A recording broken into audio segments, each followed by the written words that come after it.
I worked security at a hospital for 15 years. This is what finally made me quit. I worked security there for a long time. Between the long hours and close coworkers, it was like a second home to me. I'd been there longer than anyone else, so the newbies always came to me for advice. For the most part, I liked my job. We lived in a small area, so chaotic events were very rare. I worked in the basement, just a morgue and some storage closets, so my shifts were always quiet and peaceful. It was a particularly slow night. We only had 2 bodies in storage. There were a mother and daughter, fresh from a murder-suicide. According to the report, it was a pretty horrific scene. The mother shot her daughter point blank in the chest and then turned the gun on herself. The poor girl was only 8 years old. It was almost abnormal for the town. We lived in such a small area that the only crimes we really ever had were drug-related. I was filing paperwork at my desk when I heard a tapping noise coming from down the hall. This piqued my interest because everyone else working on the floor had gone home for the day. I got up to investigate. The sound grew louder as I approached the morgue. I went into the morgue and heard the sound coming from drawer number 6. I read the attached clipboard to find out who or what was in there. It was the daughter's body. I placed the clipboard back in place and then tapping stopped abruptly. Curious, I placed my ear to the drawer to see what I could hear. That's when the power went out. The drawer began shaking violently. Metal roared and clanged together as I jumped back and fumbled around for my flashlight. I shined my light on the drawer as it shook and the clipboard fell off. It began to shake open and then stopped out of nowhere. What the hell? I struggled for air as I shined my light around to make sure no one was there, messing with me. I was terrified. I looked back at the drawer and there stood a little girl in a white dress. I jumped, but tried my best to gain my composure. "What are you doing down here? Where are your parents?" I asked gently. The girl didn't move. She stood in place, staring blankly past me. "Come with me. We'll go upstairs and try to figure this out, okay?" I gently reached my hand out to grab her, and she let out a scream. I recoiled, startled. "Mommy, please," she pleaded, still staring at the wall behind me. There were tears in her eyes. I heard a gunshot go off, and blood began pouring from her chest. Her white dress began turning a crimson red as she collapsed on the floor. No, I cried as I dropped to my knees to check for a pulse. I felt nothing. My hands were covered in blood. I tried to radio for help, but all I could hear on the other end was deafening static. I sobbed as her blood spilled out on the floor. I turned around with my hands on my head, trying to catch my breath and think of a plan. I turned around and she was gone. No sign that she was ever there. My hands were now clean. Waiting to comfort myself and think rationally of the situation, I tried to brush it off as some sort of mental breakdown. That I would just take a few days off of work and it'd all be fine. I went back to my office to try and calm down, but all I could think about was the little girl, the fear in her eyes as she collapsed. I decided I needed a cigarette to calm my nerves. The power was still out, so the elevator was useless. I tried to open the door to the stairwell, and to my horror, it was locked. I was stuck down there. The full realization of all the events leading up to this moment set in, and I began to panic. I couldn't catch my breath. It was in that moment that I heard the door open and close, and a strange wheezing sound that I'd never heard before. I felt the chill down my spine as I was hit with an immense amount of dread. My blood turned to ice when I realized the sound was coming from a chemical storage closet. I slowly crept towards the closet as the sense of dread grew larger. I opened the door, and a naked woman was facing the wall. "Ma'am, you can't be in here," I said. No response. "Ma'am, judging by your wheeze, you could use some medical attention. Let me take you upstairs and we can get you the help you need." I placed my hand on her shoulder and she turned around. She had a hole the size of a baseball blown straight through her face. Holy crap. I screamed as I turned to run. She was chasing me. I ran back to my office and slammed and locked the door behind me. She began pounding on the door. I used my weight to hold it shut. "If you're real, God, I need you to help me out here," I begged. The pounding grew louder. I managed to move a filing cabinet in front of the door and hold up in the corner of the room. The pounding grew faster and louder. The filing cabinet fell over and the pounding stopped. I let out the breath that I had been holding and slid down the wall. I wondered if I was going to die down there. I needed to figure this out. I gathered enough courage to stand up and head back to the morgue. I was terrified, but I knew I had to do something if I wanted to get out of here. The faceless woman was dragging her body along behind me, leaving a bloody trail down the hallway. I almost had a feeling of calmness, like she wasn't there to hurt me. I opened drawer number 8, the one where the mother's body was being kept.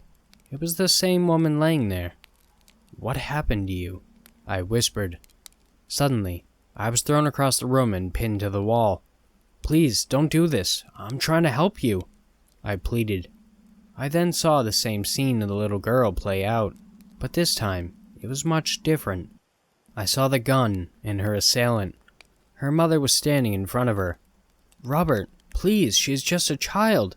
She's your daughter," she sobbed. "That isn't my daughter. Now move," the man said as he pushed the mother aside. No, Robert!" She screamed and reached for the gun. They struggled. She was shot in the face. "Mommy, please," the little girl cried. She was shot in the chest. The man placed the gun in the mother's hand. I was released from the wall.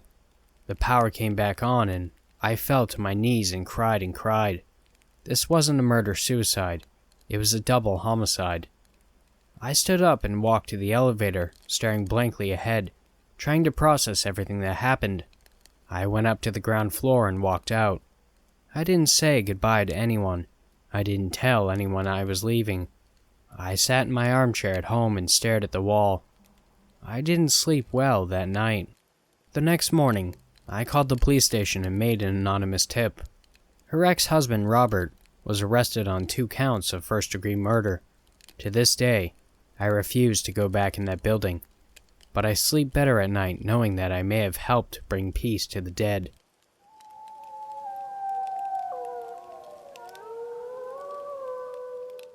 This story takes place in 2015. I was in 7th grade at the time. I had a dream that I realized may not be so fake at all. Nothing bad or scary happened during the day. I didn't watch any scary movies or scary videos on YouTube, but I did always have a feeling that there was a bad energy in my house. You may be thinking that it was just me being paranoid, but I wasn't the only one who felt it. One of my friends, whom I've been friends with since we were kids, could feel it as well. She always got headaches when we went into one specific room in the basement. It was the guest bedroom. I always felt bad energy in there. There was another specific place in the house that I didn't trust. That place was the attic. It always released a bad energy, and the only way into the attic was through my bedroom. I've always been scared to go up there, and ever since that dream, I've been careful around it. The only way into it is through my closet. I have it hidden behind a rocking chair. The door has a lock to it, and it hasn't been opened in a long time. No one in my family has gone into it for years. Now, I went to sleep that night, thinking nothing of it. I usually don't have dreams, so I expected nothing to happen. As I fell asleep, I woke up in my multimedia classroom, realizing that a parent-teacher conference was happening. This was odd since we had 8 classes in total that year, and the dream happened to fall into one of my favorite classes at the time. There were some parents in there, listening to the teacher present any information she needed to, but otherwise, it was just me and my dad. My dad told me that my mom and sister couldn't come because they were running some errands, and it would take longer than they thought. I didn't really think much of the dream, until my dad realized that it was getting dark and said it's time to go home. Now, I would have usually agreed, but this time, I just didn't want to go home. I, of course, didn't want to stay at school, though, so I followed my dad. As we got out of the classroom, I froze in fear as I heard something say, "Don't go home." My pupils shrunk as I heard the soft, ghostly voice. My dad broke me from my trance as he said, "Aren't you coming?" I followed quietly, still in fear of what was said. I was afraid that the voice was going to hurt me. I disobeyed its warning. We entered the parking lot as I heard the voice again. I started to repeat the saying, "Don't go home," all throughout the car ride. My dad noticed that I was acting strangely silent and asked me what was going on.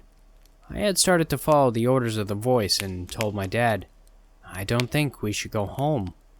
I told him that I was feeling that something bad was going to happen if we did.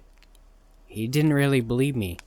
At this point, I thought I was going crazy, knowing that I was hearing things no one else was. As we got to the house, the voice came again, but said something a little different. It said, "Don't go inside, but don't stay outside either." I didn't know where to go. I wasn't allowed to go inside or stay outside. The voice told me that there was something seeking me out in my front yard. I decided that inside would be the safest and followed my dad to the front door. As he shuffled through the keys, I looked back at our tree to see a shadow of a person standing by the tree, watching us. It seemed to be wearing a hoodie and had its hands in the front pockets of the hoodie. I started to rush my dad to unlock the door and get inside, but he just looked at me weirdly and kept along. He finally unlocked the door, and we both went inside. He turned on the lights as I sat in the rocking chair. This isn't the same rocking chair as the one in my room. My dad sat on the couch and turned on the TV. I stared into the dark, empty kitchen, feeling that something bad was going to happen. I said to my dad, "I think there's something in the kitchen." He responded saying, "It's just your imagination." I knew it wasn't my imagination at all. This was all too real for it to be my imagination. All of a sudden, one of the drawers on our kitchen island flung open. You could hear the pots and pans clutter. It shut immediately. At this point, that was proof it wasn't my imagination. I saw the drawer fly open and close. Me and my dad looked into the kitchen and I said, "I told you." He ended up shrugging it off, saying it was a sound on the TV. I knew what I saw. I felt like I was going crazy, hearing and seeing things. My pupils shrunk as I saw something appear in the doorway of the kitchen. It was a ghostly figure that had taken the form of a person. I started to scream, telling my dad that we needed to run out of the house as soon as possible. The ghost started to move towards me as I tossed and turned, screaming for my dad to run. I was paralyzed with fear. The apparition at this point was standing right in front of me. I tried to run, but I soon found out that I was unable to move. The only parts of me that could move were my eyes and my mouth. I thought it was done when the apparition appeared into thin air. I started to feel relieved and happy until my vision started to quickly fade. My vision was fading to white. I could still see the lights in the room were flickering as if they were strobes. The TVs had started to grow to static. I started to scream again for my dad to run, but after a few seconds, my voice had started to become very distorted. It wasn't me screaming at this point. You wouldn't have been able to hear what was coming out of my mouth. It felt like the temperature had dropped drastically in the room. I started to not only lose all 5 of my senses, but control of my body as well. An unknown force had made it so my head was forced to look up, and my hands had made strange, inhuman gestures. I felt fluid start to flow from my mouth and eyes.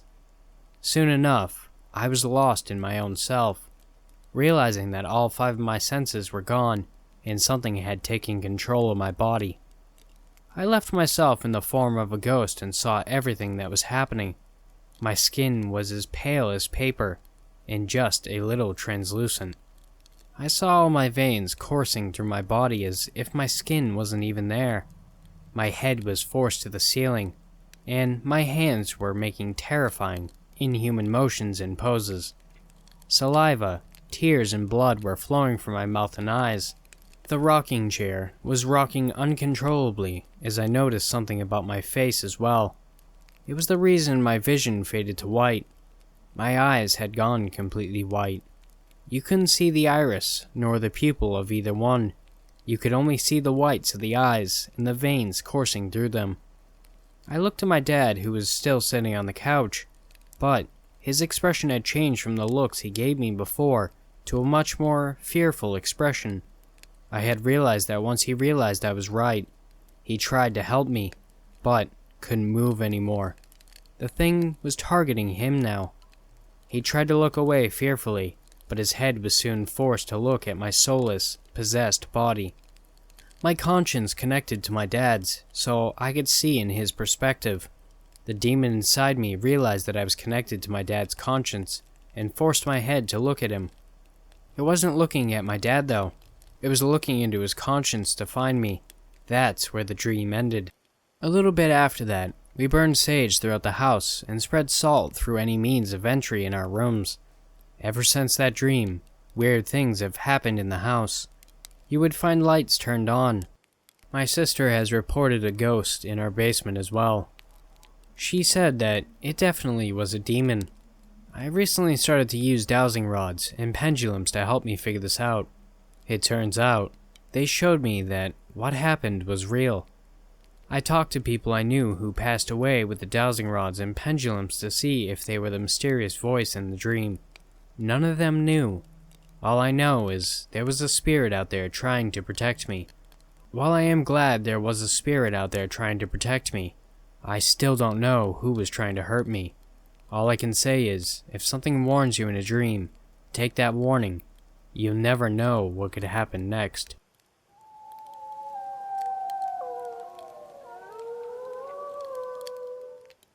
I took part in an online scavenger hunt, and I wish I hadn't. Some of you might be puzzled a bit about the title. An online scavenger hunt is a series of riddles or puzzles on the internet. Throughout the years, there have been quite a few of them. The most famous example, without a doubt, are the puzzles created by Cicada 3301. As long as I can think back, I've been interested in puzzles and riddles. I guess it's a mixture of curiosity and wanting to change myself. When I was little, I spent a lot of time with puzzle games and the likes. Once I grew older, during the advent of the internet, I also started to look for them online. In the past, I've taken part in a few of them. Most of the ones I found were rather simple, and usually ended with a troll face or silly message. I know some supposedly reward the winner with a prize, like the cicada puzzles mentioned above. Regrettably, I've always missed out on them. 2 weeks ago, I finally got my chance to take part in an online puzzle that was a bit more complex. As I'm sitting here now, typing this out, I wish I didn't. It was on a Saturday evening that I stumbled upon a strange Tumblr post. It had been reblogged by a few of the accounts I follow. Most of their content is about curious internet stories and hidden pages. When I saw that a post made the rounds, I took a more in-depth look. Going through the chain of comments and reblogs, I learned that people had actually deciphered a message included in the post. It led to a page on Blogger.com that consisted of several cryptic blog posts. Most of them were quotes by famous people, and a few nonsensical sentences below. 2 of the posts even contained images.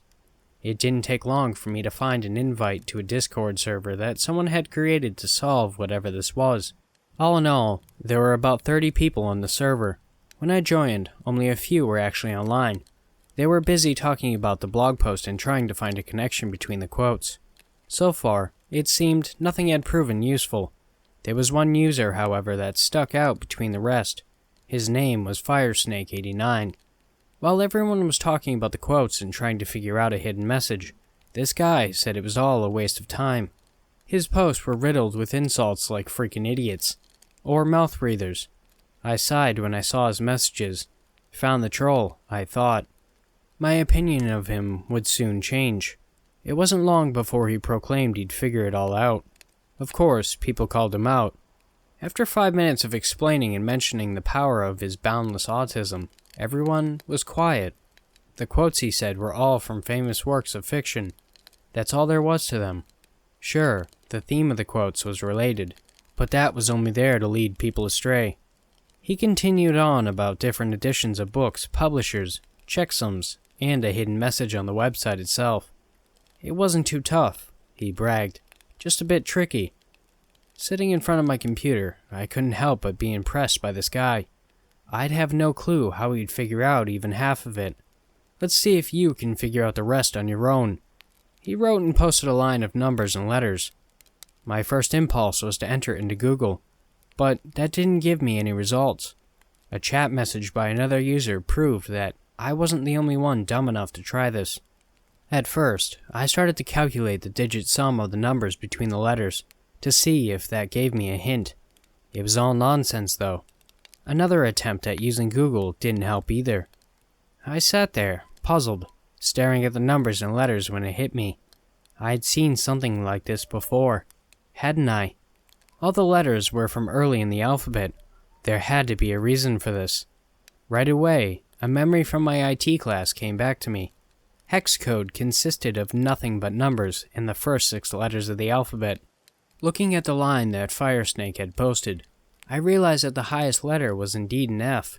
That was the highest letter in hex code as well. I started dividing up the line into pairs. Moments later, I entered it into a hex converter. I'd expected it to give me nothing but a garbled mess, but what appeared on my screen was the URL of an Instagram profile. I blinked, pressed convert again, and then entered the URL into my browser. To my surprise, a somewhat typical Instagram profile appeared on my screen. It was supposedly the profile of a 21-year-old girl. There was a URL that led to a simple WordPress site. That account itself consisted of half a dozen pictures, all of the same girl. I posted it in the Discord chat. 3 other users were still trying to figure out what the line of numbers and letters meant. Once I'd posted it, the chat was quiet for a moment before people asked me to explain. The first reply came from Firesnake, saying that there seemed to be at least one person with half a brain in here. I'm a bit embarrassed, but I smiled at this compliment by someone who was obviously much smarter than me. For the next half hour, I started to check out the Instagram profile as well as the WordPress site. I didn't even know where to start. I clicked through the pictures, checked out comments, read through the WordPress site, but I was utterly overwhelmed. In the end, I said goodbye to the people on Discord, told them I'd be there again tomorrow, and headed to bed. When I got up the next day, the first thing I did was recheck Discord. The chat was a bit more active now, and quite a few people were online. Most of them talked about the WordPress site, on which they'd supposedly found a hint. I was about to ask them what they'd found, but I saw I got a message by Firesnake. It was a simple one-liner. That WordPress site is a red herring. Check the hashtags. I asked him what he meant, but I saw he wasn't online at the moment, or at least invisible. Needless to say, I didn't get an answer. It was about an hour later that I'd put the next clue together. A short little riddle. It took me quite a bit to figure out the answer, but once I did, the next step was clear. Using Google Images. I was about to post it in the general chat of the Discord, but the moment I was about to send it, I paused. Then I deleted the message and opened the private chat with Firesnake. This time, a reply came back almost instantly. Not bad, was all I got. After I returned from the kitchen to get another cup of coffee, he'd sent me a couple more messages. So far, he hadn't figured out the next step. He said he had a few ideas, but nothing feasible. I asked him why he didn't say anything in the general chat. His answer was short. You think those idiots can figure it out? When I took a look at the chat, I saw that people were still analyzing the WordPress site. To be honest, he had a point. It was from this time onward that we started to work together. I'd planned to hang out with friends that Sunday, but I ended up canceling. Instead, spent the rest of my day figuring out a few more clues with Firesnake. To be honest, I'd have no clue why he needed my help. Apart from a few flashes of inspiration, I felt utterly useless and always a few steps behind. I was hooked on solving this thing though. I really wanted to see where it would lead us. For the next couple of days, I was obsessed with this thing. I did nothing but go to work and try to figure out clues. Even at work, I spent more time with these online riddles than actually doing my job. During these days, Firesnake and I scanned various websites, Facebook profiles, talked to automated chatbots, and even sent an email to an auto-replier. This whole thing was nothing short of absolutely fascinating. I also learned a few more things about my new friend. He told me his real name was Mike. He'd been kicked out of university a good year ago, and ever since he'd been unemployed, the guy seemed to be the prime example of a basement dweller. But man, was he smart. He told me he dabbled in a few things online, like cryptocurrencies, private bot networks, and automated blogs. So far, none of them had really taken off. So for now, he spent most of his days on the internet, doing things like this scavenger hunt. Needless to say, he was quite a weirdo. Still figuring this thing out together was fun. It was near the end of the week that I told him I'd not be around for a while. I'd be attending a family gathering on Friday and Saturday. He gave me his condolences and made a few weird jokes, but said I should have fun. He'd see what he could figure out on his own. While I was with my family, I still checked Discord on my phone every once in a while. There was the occasional message by him, in which he told me what progress he'd made. On Saturday afternoon, he got quiet though. Once I was back home, I sent him a message, joking how unexpected it was for him to be stuck that long. I figured he'd be offline, but even after a couple hours had passed, I got no reply. After that, I decided to follow his progress. It was much harder than I'd expected. Mike had a cryptic way of talking and always forgot to mention half the things he'd figure out. I messaged him a few more times, asking about some of the clues, and still got no reply. He had solved the whole thing on his own already? In the end, I decided to solve this thing on my own, if that was even possible. I checked the general chat, but people were still way behind. As I kept going, I noticed a few things. The links that led me on weren't hard-coded anymore. Instead, they seemed to be dynamically generated. At first, I didn't know what to make of it, but then it clicked. From a certain point onward, it seemed that people got their own private clues. I couldn't help but smile. This was very interesting. I wondered how much effort went into creating a thing like this. Maybe this was the reason Mike hadn't answered me. I was sure he'd figured this out days ago, and was busy solving them on his own now. Making progress was tough. I noticed that things got a bit easier though. Before it had been all about the hidden messages and metadata. Now, it was more about simple riddles and figuring out specific lines of text. Maybe it was to discourage team efforts from here on out. Either way, I continued on. It was 5 days ago that one of the clues made me scratch my head. It was clear that I was supposed to figure out a specific location. I went over it and couldn't help but laugh when I realized that my home area would fit that clue very well. I continued tinkering with it, but the longer I did, the more it seemed I'd already found the solution.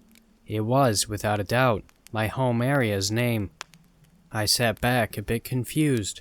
So far, all the clues and riddles had been in English, and were related to American pop culture. So why did it suddenly talk about an area in the middle of nowhere in Germany? I shrugged it off. Maybe the creator of this thing had included a few bits and pieces here and there related to my IP address. It wouldn't be too far-fetched. And it was an excellent addition. Still, were those riddles and clues automated as well? Would some go to such lengths for something like this? The next clue proved that he indeed would. I felt weird when I was sent the Wikipedia page of the next town over. I was supposed to search through the recent edits. In there, I found a link to yet another random blog post. The next clue, however, sent me a picture stream, showing locations in my town. I leaned back in my chair, baffled. How in the hell? Finding the rough area I lived at was one thing, but finding my exact town solely via IP was impossible. It made no sense.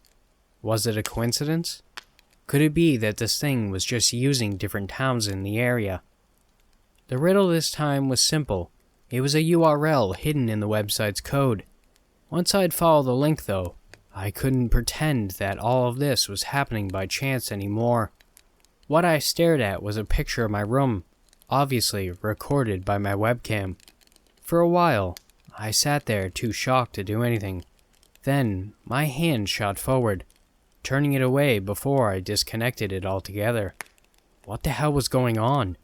Then, I realized that I must have been hacked. This whole thing had been turned into a stupid joke to screw with me, hadn't it? Well, really funny, I thought. Really funny. I was sure by now that this was all nothing but a stupid troll. I was about to just close the page when I read the text below the picture. Enter the name. Next to it was a text field in which I could enter text. Yeah, right, I thought at first. After a while, though, my curiosity took over. I'd spend more than a week trying to solve this thing, and even if it was all BS, I wanted to get to the end. What name, though? What was I supposed to enter? I looked at the image of my room again. There was my bookshelf, my bed, and the pictures on my wall. Was he talking about one of the books? I haphazardly entered the names of various authors, but none of them worked. I leaned in closer and looked at the picture intently. After a couple of minutes, I felt strangely watched and jerked around, but I was obviously alone. I rubbed my temples and told myself that it was all a stupid joke. For the next half hour, I tried everything I could think of. Hell, I tried my own name, but nothing worked. It was at this point that I noticed something. It was a picture of my girlfriend and I sitting on my bookshelf. When I entered her name, the page started to load, indicating that I'd solved this riddle. I was waiting for yet another cryptic message, but I was greeted by a page that said "Winner" at the top. I frowned, waiting for a troll face or a rickroll to appear on the screen, or hell, maybe a picture of me sitting in front of my computer, looking like an idiot. Instead, a short sentence appeared in the middle of the screen. The greatest reward of all is the truth. As I read, the message list of 8 links appeared on the screen below. Secret 1 was the first going on until Secret 8. What the hell? Don't tell me that this was some crappy conspiracy theory or esoteric BS. I was prepared for almost anything. To find out that Trump was a lizard person, that Obama was an alien, or to see some sort of sick graphical images. I took a deep breath and clicked the first link. What opened up was a recording of Facebook. I stared at it in confusion. But then I realized it was my girlfriend's profile. How the hell was there a recording of her account? Whoever was recording this clicked around for a bit before the messenger was opened. One was a conversation with a guy from a group of friends. The cursor moved down and started to highlight messages one after another. How are you doing today, sexy girl? Kinky, what about you? Won't Robert be mad if you send something like this to me? Haha, no way. He's got no clue about us. As I continued reading, my heart dropped. What the hell was this? Was this real? Did this mean that Claudia was cheating on me? What the hell? What the hell was going on here? I clicked back. This had to be some sort of stupid troll that was trying to trick me. I clicked on the next one and found a different recording. This one was of an email account. At first, I thought it was mine, but when I scanned the screen, I could see that it was my mom's Gmail account. Why the hell would someone hack her email? Then I saw the cursor move around once more. One after another, it opened up various emails about cancer treatments and medications. I felt very cold all of a sudden. A thought appeared in my mind, but I quickly pushed it away. Mom had been sick for a while, but she said it was nothing but a long-lasting cold, hadn't she? I went through the other links. As the title said, they'd all revealed the secrets of people I know. One showed me that my best friend had sexually abused a girl, but got away with it due to the influence of his parents. Another proved that my uncle had been cheating on his wife for years by now. I don't know anymore why I kept going, but I clicked through all of them. Afterwards, I felt empty, cold, and most of all, crushed. Again, I read the message that truth was the greatest reward of all. I cursed at the screen and this whole damned thing. Why the hell would anyone do this? Why would someone send me all this information? Was it just to screw with me? Why? It was right at this time that Discord notified me that I'd gotten a direct message. I clicked and saw that it was from Mike. Congratulations on making it to the end. Took you a bit longer than I expected, but it was fun while it lasted, wasn't it? Thanks for playing, and I hope you enjoyed your reward. I was in pure and utter rage, insulting him and asking him how the hell he'd found out who I was. All I got was another condescending message. Now riddle me this. Why do you think I forced you to send me an email and log into your Facebook account? It was too damn easy to get your private data. I didn't type my next message. No, I almost beat it into the keyboard. I asked him what he got from this and why he was doing this. His answer was as simple as can be. It was only one line that he sent before he blocked me. You know, some men just want to watch the world burn. Thank you so much for watching. I really appreciate it. Thank you so much, and have beautiful nightmares.